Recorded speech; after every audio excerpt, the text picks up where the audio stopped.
Hello, everyone, and welcome to NCRF TV's Elevate Your Game series, where we boost your knowledge and your network with industry experts touching on opportunities, resources, information, and tools to help grow you.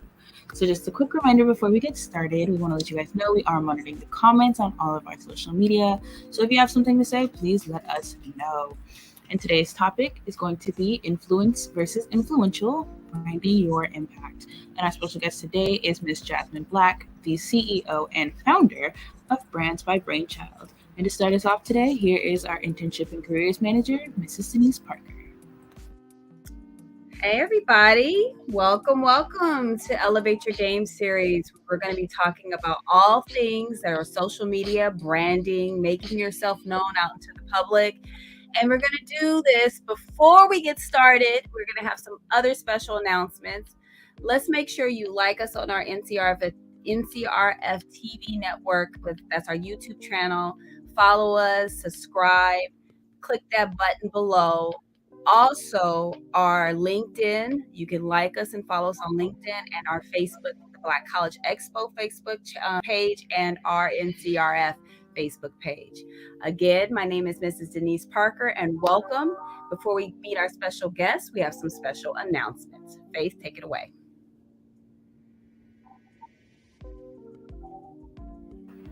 Alrighty, so starting off our announcements, we do have a special guest too, actually, the Locket Sisters. Awesome. Hey, how are you guys? Hey, welcome. So we have special guests here who's going to introduce what they're going to be talking about next week. We're having a wonderful new series that we're starting in the month of August, the new Black Wall Street series, with our first episode, August 4th, with the Locket Sisters, Miss Kimberly and Keandra. Introduce yourselves. Say hello. Okay. Hi, everybody. I'm Kim. I'm Keandra, and we're the owners of Jolie Noir.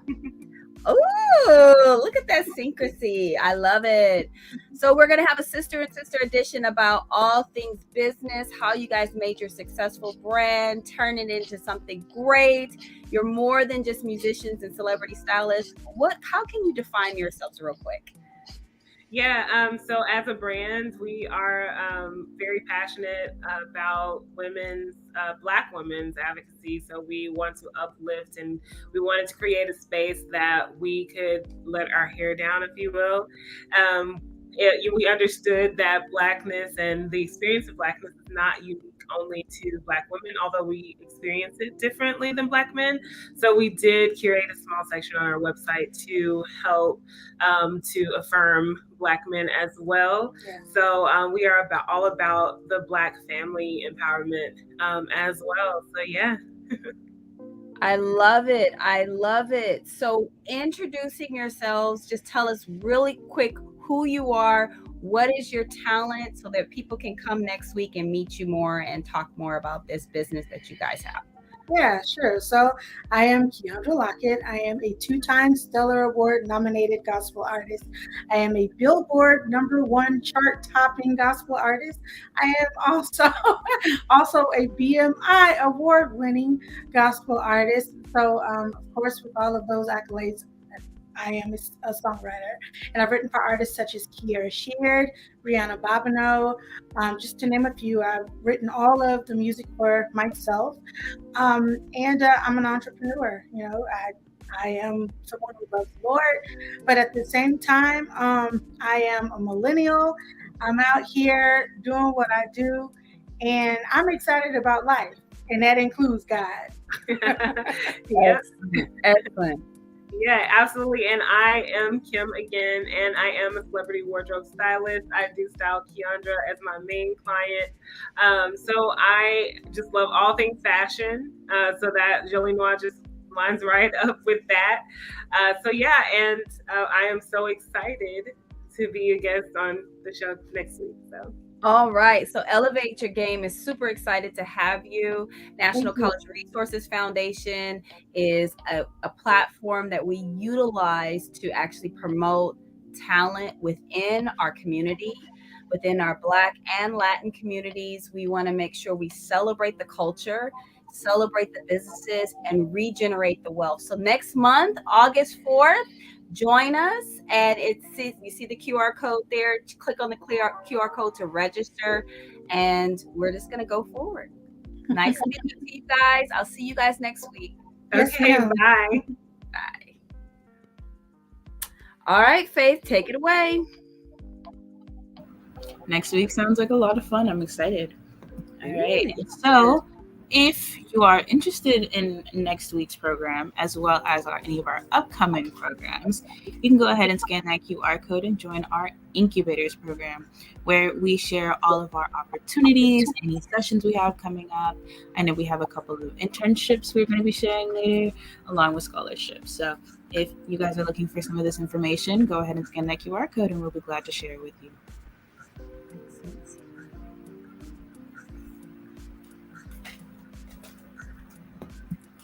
All right. Speaking of some amazing opportunities, we have our lovely Warner Brothers Discovery. And so last I checked, the opportunities that they had were international, a couple in France that I saw. So if you are interested in fashion or audio video production, marketing, I saw some for finance as well. You can go ahead and scan that QR code and see what opportunities there are available for you. The location varies and they're open to a bunch of different majors.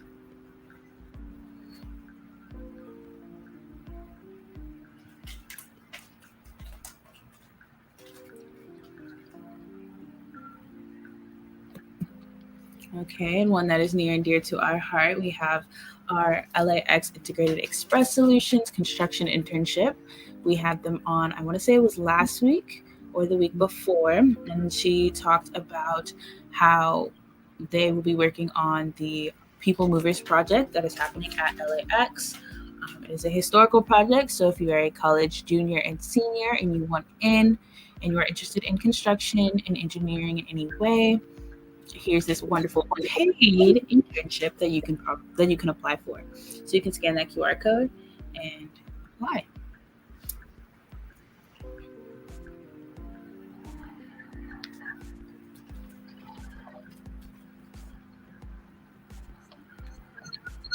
All right, and coming up, we have our very own event, our Latino College Expo. This will be happening at Cal Poly Pomona. It is for free admission and it's from 10 a.m. to 3 p.m. Pacific Standard Time. That is on the West Coast, of course.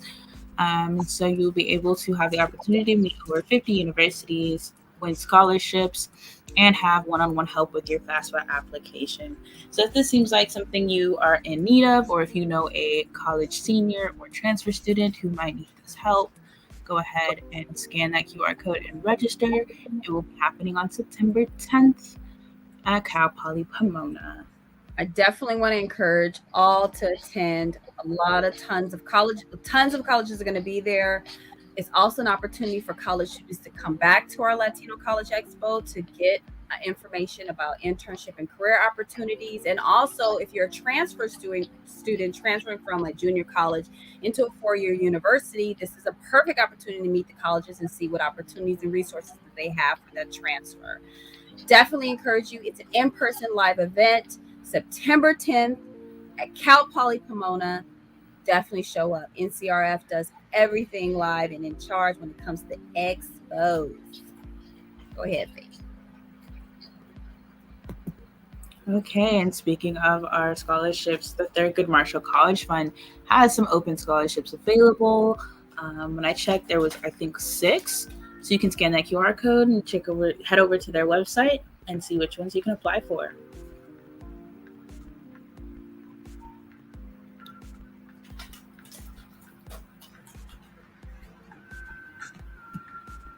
Okay, and coming up, Nathaniel H. Pickett is having their youth mental health training. This will be taking place in person in DC. It is happening on August 20th in Southwest DC. It is a mental health fair, so if this is something you are interested in, if you want to meet some mental health experts and get trained by Active Minds, which is an organization dedicated to raising mental health awareness. So you can go ahead and get training and meet those experts, like I said, on August 20th with Nathaniel H. Pickett II Foundation. by scanning that QR code, or you can search them on Eventbrite and register. Thank you, Faith. Nathaniel H. Pickett is a very special foundation, near and dear to our hearts. They do support us by allocating gap fee funds to our organization to support students who are in need, especially those who are mentally challenged, who have been incarcerated with a nonviolent crime. We have supported their ventures because they're all about social justice, especially those dealing with issues with the police and those issues that stirred up in our community. They're very much an advocate because Nathaniel H. Pickett II was shot and killed by a sheriff in the San Bernardino Sheriff's Department, and so they started this foundation in legacy of him. So out of respect for this organization, we do promote all the things that they do regarding their services, their resources, and their events. They're having a mental youth health training, so please look forward to that. Talk, network, be a part of the community, see what you can do to elaborate on this heavy topic that's tackling our neighborhoods, tackling our communities. Back to you, Faye.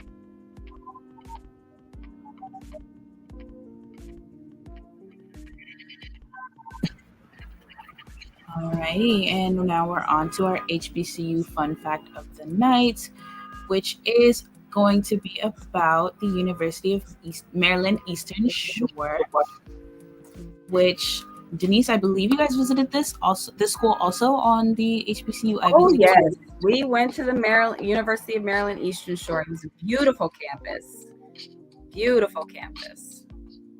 Right, and on top of having a beautiful campus, did you guys know that the University of Maryland Eastern Shore in Princess Anne, Maryland, has one of the top marketing programs? It is actually number 3 out of the list of HBCUs. And so their marketing program is considered a business admin concentration. And though it's not under the business major itself, it is a concentration of business administration. And so it allows students to pursue career opportunities in marketing research, advertising, retailing, e-commerce, which is online shopping, and international marketing.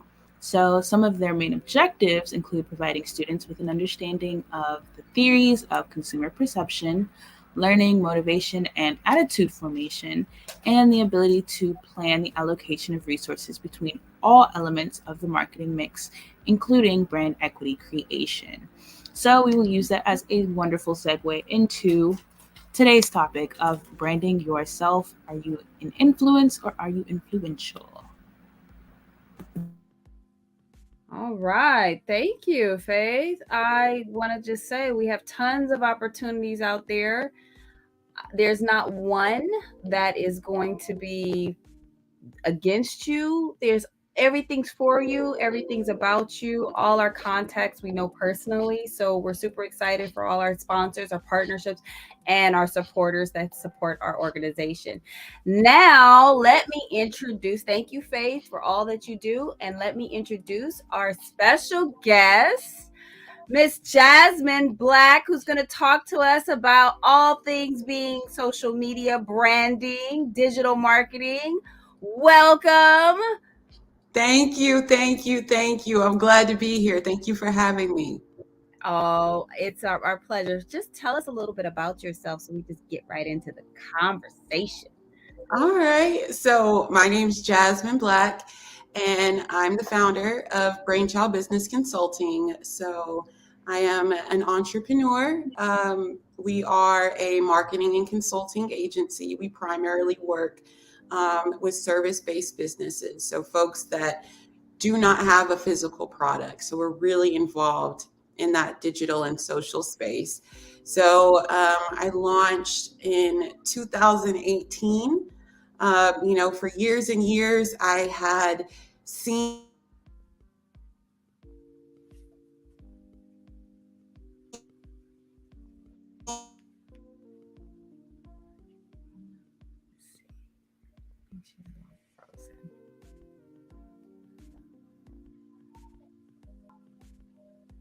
I think she's frozen. So let me just take a moment. And then we are back. Yes, we're back. Okay, I want to make sure. I had to pause for a second. I thought it was me. Can you hear me? No. I think the internet lagged for a second. Mm-hmm. So I don't know where it cut off, but I was just saying, I'm glad to have been able to make it these past few years. We're coming up on year 5, which is a big deal for small businesses and growth. So I'm just happy to be here and share whatever I can. Why did you start your business? Like, what inspired you to start, this digital marketing firm? To be honest, I always wanted 2 things, which was autonomy. I wanted to be able to do what I wanted to do when I wanted to do it. And I wanted not to have to go to an office to work if I didn't want to. Those were the largest motivating factors. At first, I just wanted to work from home, right? And after quite some time of trying to find a job that would allow me to work from home, I realized where I was in my career and what I wanted to do. The only opportunity that I was going to have in the near term was for me to create that. So that's what made me step out there. Excellent, excellent. And just a little bit more about your background. I remember we talked, and you said you were an athlete. Like, what the transition between playing sports to, and what sport is that you play? Because it's very, not a lot of women do it. So. Not a lot of women do it. So I play football. So I play for the Atlanta Lady Warriors. So it's a women's contact 8-on-8 flag football team. So not a lot of girls are out there, but the girls that are out there are absolute amazing athletes. A lot of folks that are out there played rugby, or they may have been on the track team. Some were previous basketball players, but we've got all ranges, and it's just really fun and really competitive. Excellent. How is that transition now that you are an athlete, now transitions into the business side? What's that like? What's that transition like for you? It's really funny because I was actually just talking to someone about that today, and we were talking about entrepreneurship, maybe not the highlights, right? Because it's very easy to see the things that I mentioned, right? Getting able to make your own schedule, go when and where you want. But a lot of times you don't see the tough times on the other side. I love the quote, overnight success takes years. And so just this morning, I was discussing that with someone. And I was talking about how football actually helps me show up for my business because, we play in all weather. So I've played and been out at practice in 30-degree weather, in 90-degree weather, in hail, in rain. We went to the national championships last year. We went all the way to the championship game, which was huge for us. But what got us there was the beginning of the season. We didn't get to practice on the best field or, like we do now. We've definitely, come up. But back then we were playing on a field with no lights, no turf. There were times some of the players had headlamps on their head at night while we were out practicing, trying to run plays, right? Right. And people say, wow, that's commitment. That's nuts. That is not like commitment. That's just passion, pure love of the game. That is all of those things. But those are the things that helped us show up on game day, ready to win, ready to go the distance. When we played the championship game, we played, I think it was either 6 or 8 games in one weekend, which is a lot of football, right? And so the only way that we were going to be able to make it through those games to the championships was for us to have put all that work in all of those different circumstances. Right. And so similarly, being an entrepreneur, there are days where you're just Just like I don't want to go to practice some days. I'm like, man, I don't want to go to work. I'd love to just relax, take a day off, right? But then I remember that the victory comes from the effort.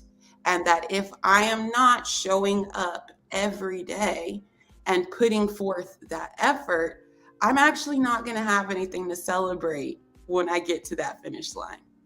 See, we're talking about the discipline you have in sports and how it transitions to becoming an entrepreneur. Now we're going deeper into our conversation. Is social media is the tie-in, owning your brand, being who you are, being an influential influencer. You want to make sure that you want to, own your space with integrity. How is that transcending into today's life when you see social media likes and dislikes, followers and lack of? People are just constantly feeding on the frenzy of the consumer, trying to push that button, like you. What is it about this branding idea that's like the new, I want to be on television, like it's now a thing to do? How is that becoming a new business for the world today? So it's really actually pretty exciting that it's becoming a new business. And it's really just about decentralization and access. So social media content creators are, and the word's right in the title, they're media creators. Just like radio is a media channel, just like television is a media channel. And a great way to think about the work that goes into and why it's changing as a role.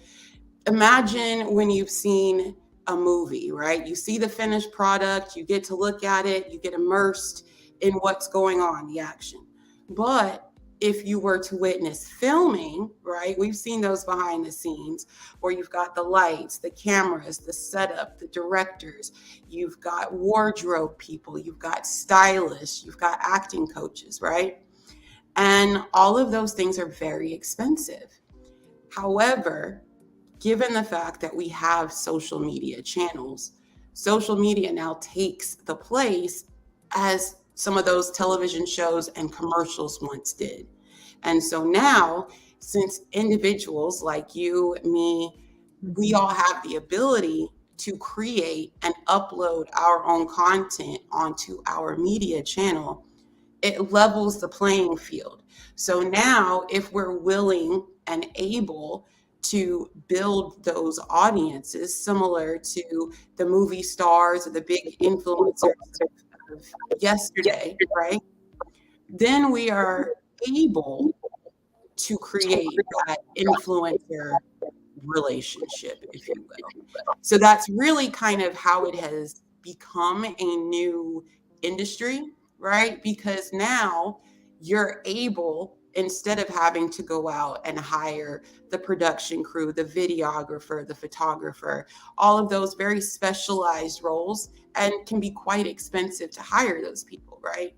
So if you're able to do it on your own, number one, you're able to do it at a much lower cost because it's really about your effort and your creativity. But then that also opens the playing field to other businesses. So other companies that previously would not have been able to afford advertising. Now, because the cost of this type of advertising has been reduced so drastically, they're able to now compete in the market by utilizing influencer advertising campaigns in order to reach their markets. I see that there's so many different platforms that are being used, and we're on one right now: YouTube, LinkedIn, Facebook. Great platforms to get your content out. How do you not get swallowed up by the masses? Like you need to stand out. You have an idea, it's very creative, but how do you make it stand out? During the pandemic, I mean, big ups to DJ Nice and some other great DJs out there. They did some phenomenal things to motivate people, motivate their followers, get more followers, just to be, tagging in. How can we as social media promoters with Mhm. I have content here on NCRF TV. We have content within our National College Resources Foundation. How do we stand out so that you can actually have a brand that is not just your business, but actually serves a purpose and has a message? That's a really good question. And that's actually a great segue into the base between being an influencer versus being influential. So, an influencer is a job title, right? That's a person who has built up an audience or a following, and a company recognizes that, right? To talking about our personal brand, right? They recognize that the influence that you as an individual have on the people, places, and things around you is strong enough to encourage other people to pay for their products just by seeing you next to them. In contrast, being an influential person means that you have the ability to enact that change around you independently. And so, regardless of whether or not there is an outside marketing entity that is investing in and paying for the attention of the people that are around you, when you're an influential person, you develop a way that allows you to control the direction of that brand. So let me elaborate further. Because one of the things that you mentioned was, growing followers, right? And I like the wording that you used about owning our market and owning our brand. And what I love about DJ Nice, he was not attempting to get followers when he first launched his Instagram campaign. He was leaning in to the things that, number one, were his passion points. Number two, were the things that he does really, really well. And then number three, excuse me, and most importantly, was something that contributed to the wider good. It was not for him when he first launched those musical sessions, right? He was utilizing his personal, what I like to call zone of genius, which is just the meeting point of your skills, your life experiences, your passions, and your talents. And he used that to make the atmosphere around him better. And because of that, people were then able to look at him and say, this is who this person is, i.e., his personal brand, right? He is present. He is welcoming. He is fun, right? Versus imagine if he had just run a campaign and said, I just want followers for these sessions, or I need you to pay to come into these sessions, right? The impact that he would have had around him would have been received differently. As such, his personal brand would be perceived differently. And so because he showed up and gave freely of himself, leaning in again to his zone of genius, here we are 2 years later talking about him, right?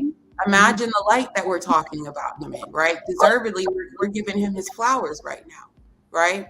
And that is the impact of an influential person. You and I are not currently discussing the influencer of the week and the product campaign that they did recently. So there's a much longer shelf life for being an influential person than an influencer, because that job, again, depends on another company finding value in your audience in a way that they can sell their services. So if they don't feel that they can sell their services to your audience, your influence, if you will, now disappears. That makes so much sense. I love the zone of genius term. Everybody has something special that Mm-hmm. they want to share or they could share. And Exactly. sometimes you just need to pull it out. And Mm-hmm. social media became that space for those people who were introverted to come more Yes. out into the Yes. extroverted world and be able to express it in the confines of your own personal space and Yes. environment. I love the fact that we can now shape and shift. But what is it about this influential part? How do you find that influence in yourself so that you can, Mm-hmm. have that service and have that integrity when you go out there? How can you find it? How can you pinpoint it so that when you create your brand, you have intention and the intention has a positive result? Not like what we're saying, we're suggesting followers, likes, and dislikes. Mm-hmm. Those will come, they will gravitate towards you when you have a good product or a good Mm-hmm. message or something that is promoting that positivity vibe that we're trying to illuminate in this day and age. What is it about the YouTubers that are just like Mm-hmm. so addictive? How Mm-hmm. can they stand out? What can it be? I mean, what are some of Mm-hmm. your tips? So the majorest tip that I would give is any YouTube influencer whose success or path you want to replicate. I would advise you to scroll all the way to the beginning of their profile Mm. and look at their very first video. And there are some influencers, I'll pick one. I think this was the very first influencer I believe that I followed was Jackie Ina. Mm. And Jackie, she's very popular and very relevant today. I want to say that I found Jackie's page probably in 2010. And if anyone, you guys, definitely go to her page, check her out. She is a supporter. Like, she's here for the ladies, for the culture. But when I first met her, I believe she was military. She was active duty, stationed in the Middle East, broadcasting. I think she was sitting on the floor, uh, using her webcam in like a military dormitory, right? And she was actually recently divorced. To one of your points about Got a little pause there. break, Hmm. um, to your point about being introverted and a place to share. So a lot of her early content was talking about her life and things of that nature. But the very first piece of content of hers that I found was about nude lipstick for Black women. And she said that Black women can wear nude lipstick, and I'm going to show you how to do it because beauty should be inclusive. Okay. And so that was, I think, one of her earlier videos that just really went far and wide. Hmm. But to answer your question, how do they stand out? How do they achieve success, right? As I told you, that was in the early 2010s, right? We're now in 2022. Jackie has been showing up every single week, consistently promoting her message, consistently investing in building a community, right? Because who was she speaking to and who was she speaking for? She said, hey, Black women, I see something that you guys don't have information on, and I have it. And because I care, not because she was trying to get followers, not because she was trying to secure brand deals, but because she cared on making an impact on the community around her, they banded around her. They, just like I, years later, here I am, right? Vocally supporting her. But she continued as she grew her following and influence to reach out to other Black creators to help them achieve similar success. Then, as she gained more, and honestly, even prior to gaining a lot of prominence, in the beauty community. She was an advocate for inclusivity in shade ranges. And she'd stand up and say, hey guys, there are not enough shades here. We all remember the beauty blender craze, right? When beauty blenders, makeup sponges were everywhere. Well, they came out with a makeup line. It was very heavily promoted, millions of dollars of advertising. They sent promo material to her, right? Because that's what influencers do. You send it, they open it on screen, their audiences love it, they fall in love, and they say yes. And they came out with this collection, and Jackie, on her video, she said, this is not acceptable. This is not acceptable, and this is not inclusive. And She's coming right back, you guys. It's a positive conversation that we're having here. Before we get further along, she said that her internet was going in and out, but we are definitely having a conversation about the power, impactfulness of social media and what it can do, how you could become an influencer versus an influential person, or what is your goals? Basically, what are your goals? My goal is for that you to listen to everything that we're having to say here. And all our resources are free. When our resources are free, you can receive it easily. There's no excuse. There's no excuse except for just making time. So like us on our social media, like us on our Facebook, like us on our Instagram, our YouTube channel, follow us, subscribe, because all the content we have is going to generate more and more prominence, more wealth to you, more wealth of knowledge, more opening up your mind. Before we go any further, I want to get some of our guests here, our other guests here, to ask some questions. And while Miss Jasmine is going to be joining us again, she has to come back in. She said there was a little disconnection going on. Let me see if there's anybody here who wants to ask a question, and we can get it going again. Miss Linda, how are you today? Can you hear me? Hopefully she can hear me. I don't know if she can. I want to know if you have a question. Let me go back to her. Let me ask this other young man. Let's see. Faith, you right there? Let's find out see if Jasmine's got everything taken care of. Yes, ma'am. Okay. We had a little disconnection there. And I'm just here to answer any questions, how long we've been doing this.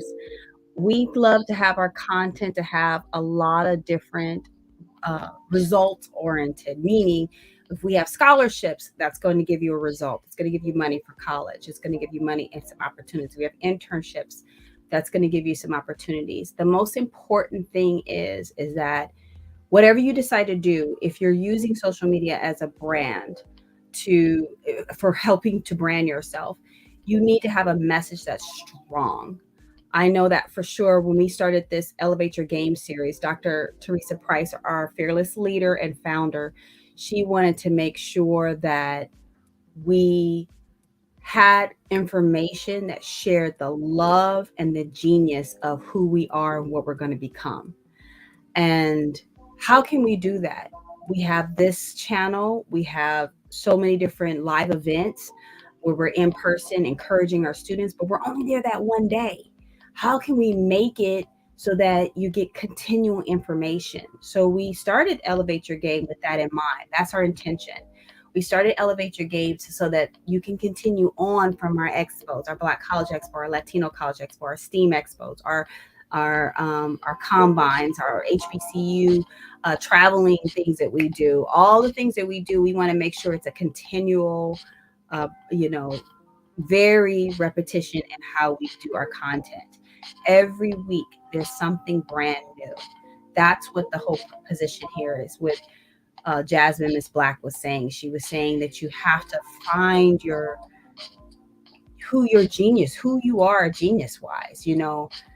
I love encouraging people. I love serving people. I love helping people. That's my genius. Finding, your purpose and passion, and then turning it into something else, to make sure it can generate wealth for you.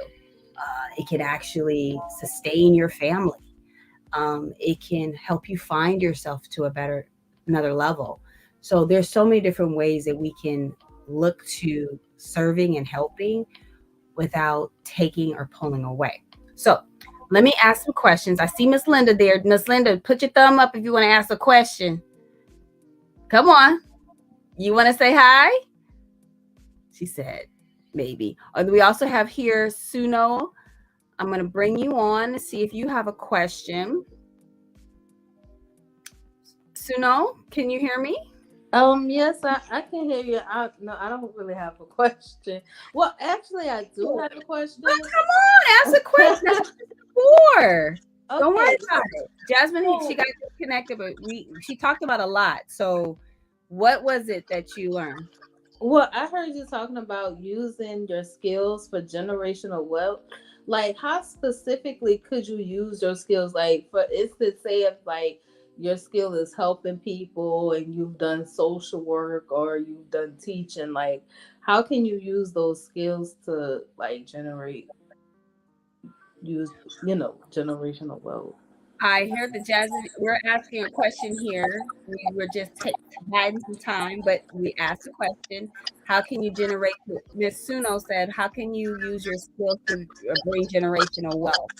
And I didn't want to not have the conversation without you. So, in relationship, did I pronounce your name right, Suno? Did I pronounce that right? Yeah, my name is Lauren, but I just put Suno alumni. Oh, that's the school. Oh, I'm so sorry. Lauren. Hi, Lauren. Hey, how are you? So what are your skills so that Miss Jasmine can help you to identify those skills and how it can relate to your branding?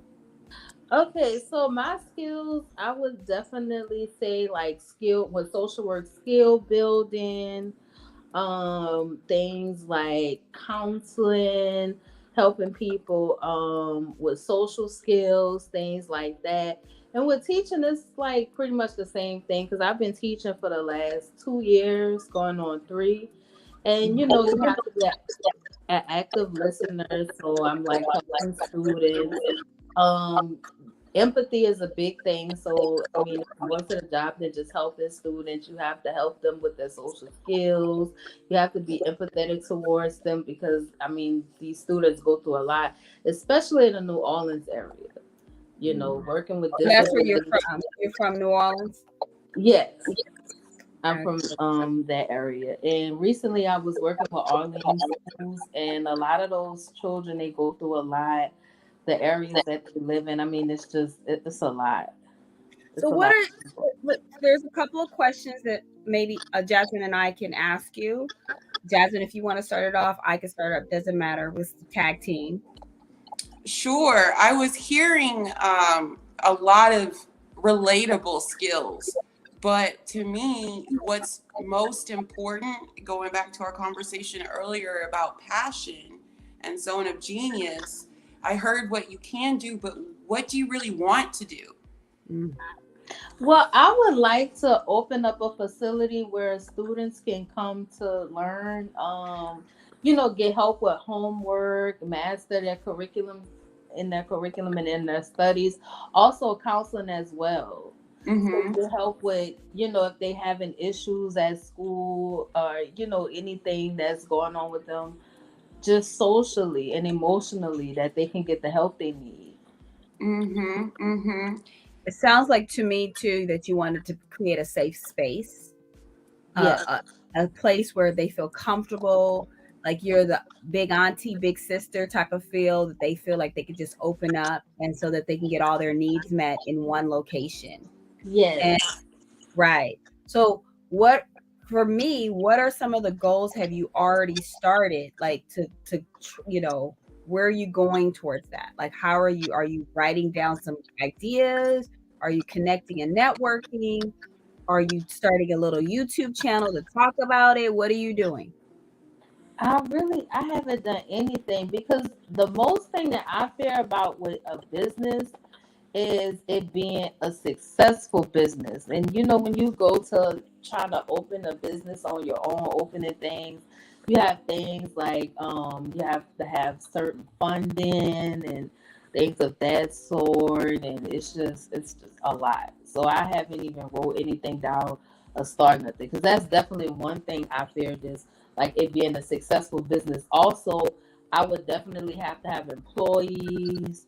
Like it's a lot. It So is a lot, but where could you start? Because it sounds like you want to help people. Where can you like helping people, and it seems like people come to you for help. yeah. So So I mean, where could you start, like just doing the simple things that you can do day to day just to get you going in the right direction? So you don't look at the mountain too high, it's too high to climb, it's too much. Where can you just start today? well, I could start today. I would want to say maybe like writing down little things that I would want to like to open my business, to like starting out writing things down of what like a vision board, putting things down and put it in an order of what I would want to see my business and how I want to see it like come to life. Like things like maybe whether I want my business to be K through 12 or just K through 8, working with students, the different age ranges, the different grades, things like that. That's something that I could start writing down and writing things down on a vision board. That's That's something to excellent. think about. That's excellent. Can I add to that too? Oh, yes. You can also put a list of different licenses that you must acquire, certifications, insurances that you need just to make sure your business is protected and secure, that you could do on your own. And if you have those steps in place, then the people who you eventually will hire or partner with, they must have those same things. Okay. Does that make Yes, it does. Jasmine, can you add to the digital marketing space? Could you add to what you can Absolutely. do on your own, like I would just right love now? to. So, the first thing that I have to say is that I love the vision board. I am a huge believer in visualization, and everything that I do now in my business, the reason that I got here is exactly what you just said. I sat down and I wrote down, I actually have an exercise called The Perfect Day. And if it would help you, I'm happy to send you a copy. But it is where I sat down and I imagined what my work day would be like. Where did I wake up? What did that house or home look like? When I went to work, who was I working with? What type of people was I helping them? And how exactly was I helping them? Was I helping them nights, weekends? What did that life look like? And then from that, I started writing down, okay, what do I need in order to get there? Now, from the digital standpoint, the reason that I love the digital space so much is because the costs are dramatically reduced. So one of the things that you were just talking about was, having a space or having employees, and, is it going to be K through 12 or who's going to be there? The beautiful thing about online advertisement and online marketing, number one, nearly any service product, so meaning I don't have to physically come to you to pick that thing up, can be done virtually, right? As soon as we are in a virtual space, we don't have to rent a building. We don't have to have an office to go to. We don't have a light bill, insurances, and a gas bill to get to work, right? And for a brand new business, having enough money just to start off is huge, right? So I would encourage you to look into the online course creation and online education market. It's growing by leaps and bounds, especially after the pandemic, right? Because now everybody knows that distance learning can work, right?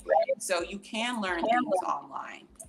There are individuals, people like myself, that have created their own courses, but a lot of people do not have a background in things like instructional design or just managing engagement for a class, right? And so there are people out there that have lots of experience and ideas, right? But they need some of those skill sets that you have to bring their vision to life. So how I got started, now I'm able to go out, get my own clients, or people have heard of our agency and come to us, but that's not how it started out. And so if you have heard of things like Fiverr or Upwork, so my first contract was with someone, that I knew, and she had a project, and I'll just tell you, it was $250 for a whole month of work. That was a lot of work, but it was my first time. And while I had done a project like this as part of a group before, I hadn't done it on my own before. So I took that project on. I did a good job. She gave me a review. And then I went to Upwork. And so I went to go bid on other jobs. And they have things like, course creation on there. You can bid on them. And then what that enables you to do is get practice. So first of all, you find out, do I even like doing this enough to build an entire business around it, right? Is there a different way that I want to be involved? Or you can say, perhaps because even with digital marketing, everything that you do does not have to be via self-employment, right? If that's not what you want. So there are companies like Teachable, there's Udemy is a large online course distributor, right? And they hire people just like you to help deliver, create, or improve those online courses. So there are so many different directions you can go. Just lean into the things that you find that you do the best or enjoy the most, because those are the skills that you will continue to develop as you progress. Okay, thank you. And I definitely would like for you to send me that information. I'd be happy to. Denise, is there a way that I can get her email from you? Yeah, so this is what we'll put your email in the chat, and then I'm gonna put it in our banner. Perfect. What's the best email? Thank you. You're so welcome. You're welcome, Lauren, and good luck, and God bless that you make a huge success in serving others, especially the greater New Orleans area.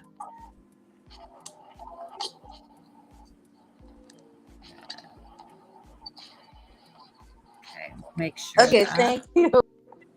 You're welcome. Okay, so there was a little delay. We're having little technical difficulties. Hey, it's all part of, living and learning and being on a live stream. It happens, when people are streaming live at the, on the newscasters, the wind hits it and hold on, we got it happens. Exactly. So I'm gonna put. Did you see Lauren? She had put her email in the private chat. So I'm going to put your email on a banner so everybody can see it. We had another question in the chat that was really pretty interesting. It's like, how do you figure out how to charge for your services? Like, you started off making, a little bit just to do a lot, peanuts. But if you're passionate, I always say, if you're really passionate about something, eventually the word of mouth will just take, resident, and people will start to call you for services, and then you'll be turning down jobs because you put yourself out there enough to actually do the work, do it very well, do it integral, and then now you can have your own price that you can charge, and like, now I'm official. Exactly. So what are some advice for those who are starting off, to those who are in the mid of their career, and then those who are professionals? How do they find their self-worth? The first thing that I would say is that the amount of money that you make per hour has absolutely nothing to do with your value as a person. First of all, that is simply what is allotted for you to be paid at that time, right? And the reason that I say that is because a lot of times folks can focus on that dollar value of their service and attribute that to themselves. Mm-hmm. Here's why I want us to be mindful of doing that. You will rise to the level of expectation you put on yourself, right? And so if you feel as though you are limited by what your dollar per hour is, it can hold you back from, number one, taking opportunities that will perhaps not pay as much at first, but set you up for success in the future, or can lead you into a path you're not quite as passionate about, because rather than chasing the outcome, you're chasing the dollar amount. So what was important for me at the start, number one, I knew a whole month of work for $250 was much less than what my value was. But I also knew that in order to get people to pay me what I'm worth, I had to have shown what I was worth. And because I was just starting out on my own, I did not have that track record. So first, I had to be comfortable with sweat equity. That's my favorite investment that you can make because the returns are huge. But I had to be comfortable with putting in a lot of work without getting a return back. Then I had to be comfortable trying things and finding out what I'm actually good at and what comes easiest to me. By being able to know what I do easily, efficiently, and super well, right? I know I'm going to be able to develop expertise in that, right? Now, once I have committed myself to developing that expertise and creating manifestations of those skills, then I can then say, okay, I have learned how to do X task, Y task, and Z task, right? Then I can look and compare with what that job would be just on the regular job market, right? I can go to Glassdoor or any other salary website. And this is exactly what I did. And this is also how I found out I was severely undervaluing myself. And so you compare the work that you're doing with the job title that you think that it goes to, and you compare the pay range with the experience requirements that are listed in that job function. And so that's going to help you, first of all, get a base rate on what your value is in an open market. There is another piece of advice that's given to people that are self-employed. So if you are a content creator, a social media manager, a freelancer, a graphic designer, whatever hourly rate that you identify, if you are, again, doing things on your own, when you charge someone, you should actually multiply the hourly rate by 3. Why? When you're freelancing, you do not have the overhead and support of a larger company. You have to pay your own self-employment taxes. You have to pay your own benefits. And so the generally accepted multiplier is you multiply that by 3. And so that was how I based my rates. Now, my rates started out, you know, they started out very low, but as you, and this is the beautiful thing again about sweat equity and about actually showing up and doing the work, is you learn how to do difficult things that others don't have the desire to do. And when you want to talk about setting yourself apart, if you're the person that I can call when I only have 5 minutes to solve this problem, or I need to hand it over and I need to know it's going to go well, if you've proven to me that you have the expertise, who do you think that I'm going to call? And don't you think that it'll be worth a little bit extra to me to pay you to ensure a positive outcome? You answered the question in such a great tactical way, so people can look at their value in so many different levels and compare it as they're growing in their experience. They're growing in their own personal wealth and income. I see so many different things happening. We're coming to a close, but I definitely want to tie in the messaging, which you gave great tips about digital marketing, great tips about owning your own brand, also great tips about finding out your true genius so you can have that zone. And now you can say that zone actually values you. It actually shows value to you and who you are. I find it really interesting when people start to become an influencer, they lose their integrity. Everything is about selling something. Everything's about posting or showing off. How do we get back to that original passion? So you never lose sight. So people won't say, oh, they're turning into something that I definitely can't stand. He's like, you go to Burger King and you want to have it your way. You want to have it your way. But when you are on social media, it's your way plus their way. And if they like it, we're going to do it this way. Exactly. How can you have that integrity where your brand is just, it stays consistent? Honestly, you said it. That's literally it. It's having integrity. Integrity is how you act when no one's looking, right? So if millions are looking, it shouldn't change who or how you are, first of all. Second of all, that too lends itself to being an influencer versus influential. As you remember, I said earlier, an influencer is employed by a brand. And so the control in that circumstance lies with that brand. Because if they are not going to pay you for your audience, you now have a problem because you're not generating income. And so that then leads you towards creating content that's a bit more performative for your audience or for these brands that are no longer aligned with who you were originally.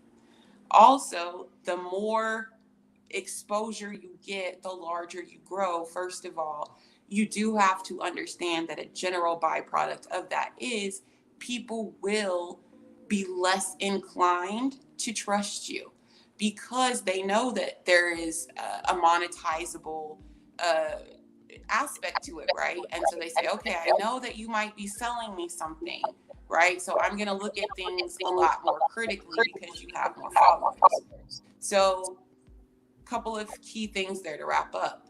Number one, you need to recall and remember that the number of followers you have has quite literally no bearing on the amount of income that you generate.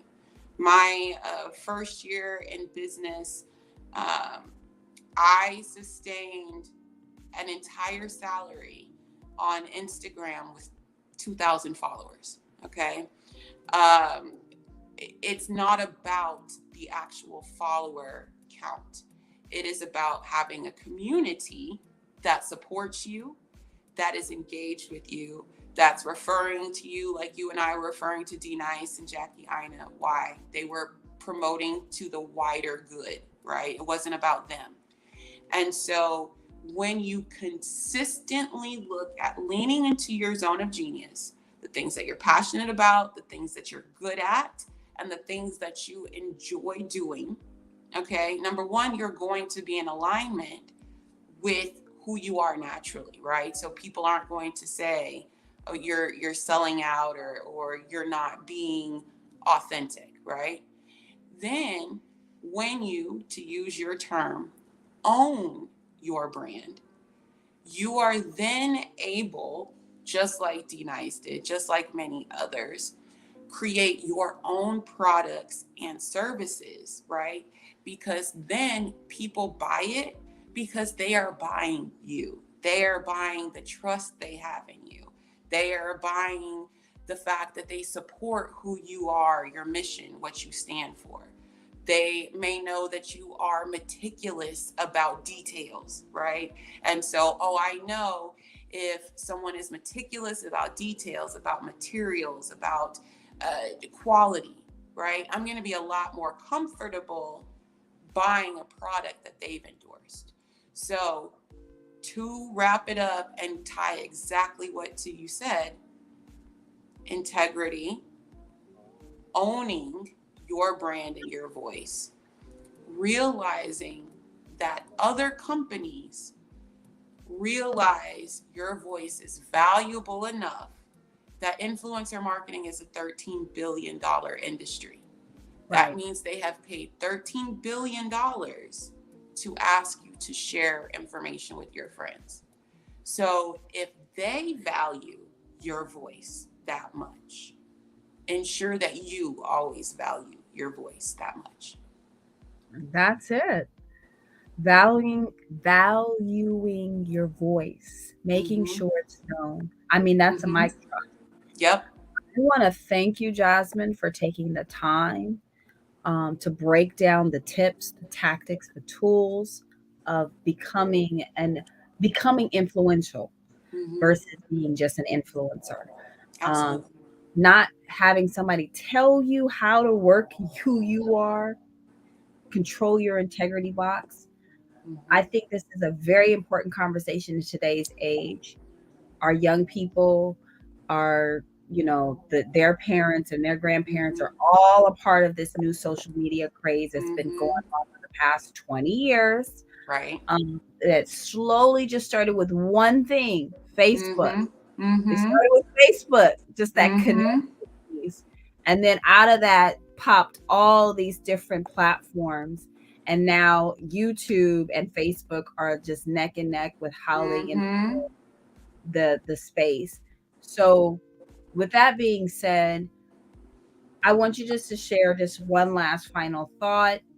What do you want to tie up? What's your messaging? How can they get in contact with you? I have your email here, and then that's your website. We posted your website, but I'll put your email again. Yeah, I think so. First of Final all, the most important thing is my email, because if there's someone out there or someone's out there that are wanting to break into this industry, reach out to me. I'm very happy to point you in the right direction, to share resources. What's amazing about digital and social media marketing is that we are literally in a new frontier. Okay. Just like you said, this only started a few short years ago. And folks that are graduating from school right now have a lot more expertise in these areas than they realize, because they have the ability to natively interact with these apps. And so on the job market, the skills that you have right now today are valuable. So be consistent in following the path that is out there for you. Be consistent in using my favorite two tools, which are the Book of Google and YouTube University. Those two will take you absolutely far. Do not be afraid of getting free assistance at first. A lot of times people think, well, I need to go pay for a coach, pay for a business plan. I need to pay for this course. Start with what you can do yourself first. Build your skills. Make sure it's actually something you even want to do. And then once you have moved further down that path, then you can decide to keep going, right? Mm-hmm. But do your research, know that it's out there for you, and know that you are the person that is in charge of the future that you're going to create. Well, that is awesome. I want to again thank our special guest, Miss Jasmine Black. Thank you for sharing your tips and tools and techniques that they can utilize for their social media branding and digital marketing. I want to encourage everybody to continue to come to this space. NCRF is a wonderful resource where we have tons of influential resources that actually can help promote you to the next level in this Elevate Your Game series. That's our goal, to take you from college, careers, and beyond. It's just connecting all that. Once again, my name is Miss Denise Parker. I'm the manager of internships and careers for the National College Resources Foundation. You can find us on our social media platforms, NCRF TV Network on YouTube, LinkedIn, and Facebook, Instagram, also all social media we have. Again, thank you, and continue just to elevate your game. I'll see you guys next week. Thank you. Bye.